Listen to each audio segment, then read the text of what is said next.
On this episode of China Uncensored, you won't believe why the CCP kidnapped and tortured this billionaire. Actually, if you watch this channel a lot, you probably will.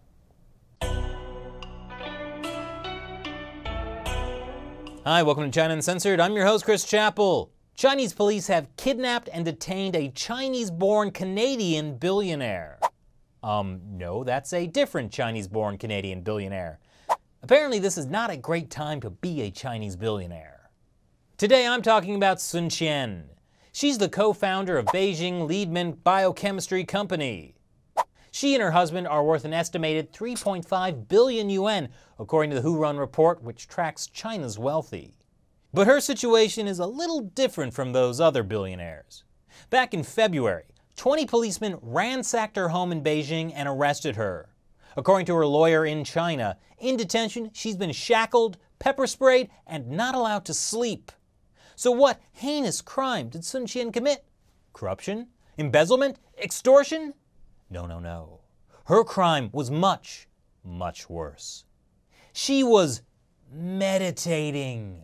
That's right, meditating. Sun Qian practices Falun Gong. Falun Gong is a meditation system the Chinese Communist Party has been persecuting for nearly 20 years. As the Beijing First Procuratorate branch said, Sun Qian was using a heretical religious organization to undermine the law, which she did by meditating in the privacy of her own home. Now, meditating may sound pretty innocent, especially compared to all the horrible things corrupt Chinese officials have done. But if you've been watching China Uncensored for a while, you know that there's nothing the CCP fears more than Falun Gong and its dangerous principles of truth, compassion, and tolerance. Except possibly giant spiders. Well, what's that, Shelley? They're not afraid of spiders. So just Falun Gong then. These people quietly standing there and peacefully sitting there. I mean, the way they close their eyes is kind of menacing. How could you not kidnap and torture people for doing that? But wait, you say, Sun Qian is a Canadian citizen. What right do Chinese police have to detain her for so long? Well, even though she is a Canadian citizen, she also has a Chinese passport, and China doesn't recognize dual citizenship.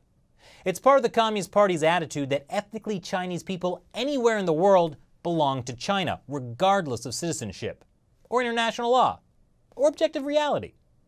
And yes, that does also apply to ethnically Chinese pandas. Speaking of international law, isn't there any way Sun Qian's lawyer can at least get her deported to Canada? Well, guess what? She doesn't have a lawyer anymore. He was forced to drop her as a client because partners in his law firm told him that if he represents Ms. Sun or any other Falun Gong case, they will cancel his contract to continue working with the firm. That was after the local Justice Bureau put pressure on both the law firm and the lawyer. In China, justice isn't blind, it's dead. Now, what I want to make clear is Sun Qian wasn't publicly doing any Falun Gong related activities in China.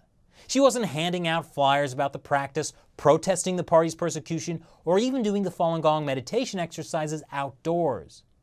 After years of suffering from health issues, in 2014, she tried the Falun Gong exercises. She credits Falun Gong with alleviating her illnesses and continued to practice.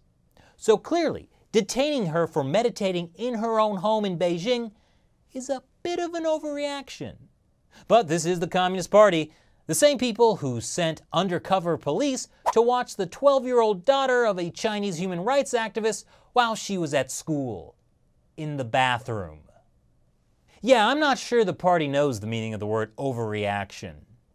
So now, how should we, as citizens of the free world, respond to the Chinese regime's absurd torture of Sun Qian? By keeping it as quiet as possible. At least that was the response from Canada's ambassador to China, John McCallum. When he was asked about Sun's case, he said it doesn't help the person in detention if we broadcast their situation in public, so I think for those cases almost all the time, it's better to proceed in a low-profile way. You see, outside pressure won't help Sun, and it could even jeopardize all the potential sweet deals between Canada and China. Like that one where a Chinese company can buy a Canadian company that handles military contracts without a security review. Or that free trade agreement.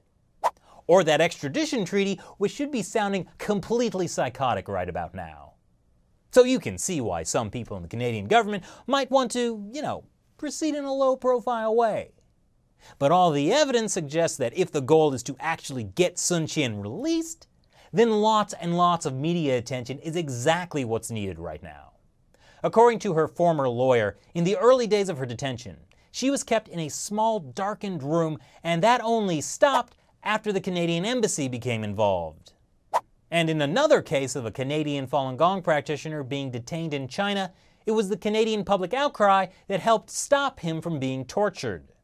And after his case started to be a diplomatic embarrassment to China and Canada, he was released from a labor camp and sent back to Canada. Fortunately, there is a group of Canadian members of Parliament who are publicly calling for Sun Qian's release.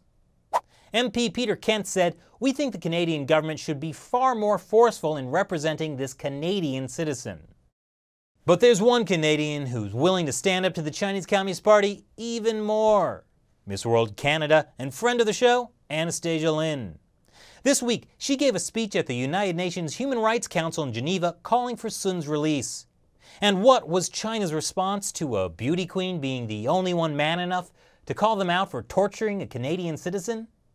They said, Falun Gong is not a religion, but an evil cult, and also an anti-China organization. The government of China has arranged help for those tricked into practicing Falun Gong. Oh, right, I get it. Sun Qian, a woman who built a multi-million-dollar company from scratch, is actually really dumb. She was tricked into thinking her health improved when practicing Falun Gong. But you see, what's actually improving her health is being chained to a chair and pepper sprayed in the face until the can is empty, and then sitting in her pepper-sprayed clothes for 10 days. It's all right here in the Communist Party's best-selling book, 10 Steps to Perfect Health with Chinese Characteristics. Let's see. Step 1. Admit that you're not as healthy as you look, or feel, or doctors tell you you are. Step 2. Ask the Chinese police for help. And it looks like steps 3 through 10 are all just various torture methods. Makes sense. No wonder this book is a mandatory bestseller in China. Of course, Anastasia Lin is also taking a risk by speaking out. She's guilty of the same thing Sun is, being a Chinese-born Canadian citizen who practices Falun Gong. Though really, Anastasia's situation is even worse. She's gotten so much publicity. That really doesn't protect her from the Chinese Communist Party. I mean, imagine if they tried to do something to her. Why, there'd be a huge public outcry, which, according to the Canadian ambassador, would only make things worse for her, somehow. And in a way, Anastasia Lin and Sun Qian are even more of a problem for the Communist Party than other Falun Gong practitioners. Because as you saw earlier, the party wants to pretend that people who practice Falun Gong are just dumb, misled sheeple, old people who don't know any better. Surely no one educated or successful, like a Chinese billionaire or an international beauty queen, would ever practice Falun Gong. So Sun Qian is in trouble, and I bet you'd like to help put pressure on both the Chinese Communist Party and the Canadian government to rescue her. Anastasia Lin has started this petition online. It demands that Canadian Prime Minister Justin Trudeau do everything he can to bring Sun Qian home. Come on, Trudeau, stop hugging those pandas. You're just going to have to send them back to China anyway. I signed the petition, and I hope you do too. So click the link below or at the end of this video and sign your name to rescue Sun Qian. Thanks for watching this episode of China Uncensored. Once again, I'm your host, Chris Chappell. See you next time.